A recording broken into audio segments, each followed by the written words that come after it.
ज्ञान प्राप्ति सदा समर्पण से होती है, ये हम सब जानते हैं। किंतु समर्पण का वास्तविक महत्व क्या है? क्या हमने कभी विचार किया है? मन सदा ही ज्ञान प्राप्ति के विभिन्न बाधाओं को उत्पन्न करता है।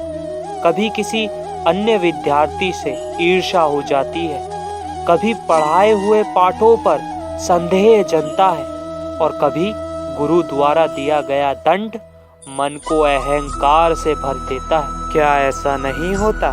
ना जाने कैसे कैसे विचार मन को भटकाते हैं। मन की यही अयोग्य स्थिति के कारण हम ज्ञान प्राप्त नहीं कर पाते। मन की योग्य स्थिति केवल समर्पण से उत्पन्न होती है। समर्पण मनुष्य के अहंकार का नाश करता है, ईर्ष्या, महत्वाकांक्षा आदि भावों को दूर कर हृदय को शांत कर देता है। यही है कृष्ण ज्ञान।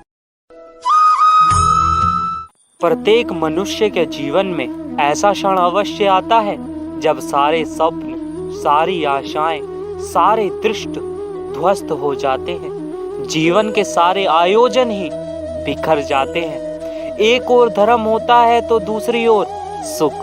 इसी को धर्म संकट कहते हैं। जब धर्म का वाहन ही संकट हो और धर्म का त्याग ही सुख, तो विचार कीजिए, कभी किसी स्वजन के विरुद्ध सत्य बोलने का अवसर प्राप्त हो जाता है और कभी ठीक दरिद्रता के समय सरलता से चोरी करने का मार्ग प्राप्त हो जाता है। कभी किसी शक्तिशाली राजनेता के कर्मचारी का अधर्म प्रकट हो जाता है।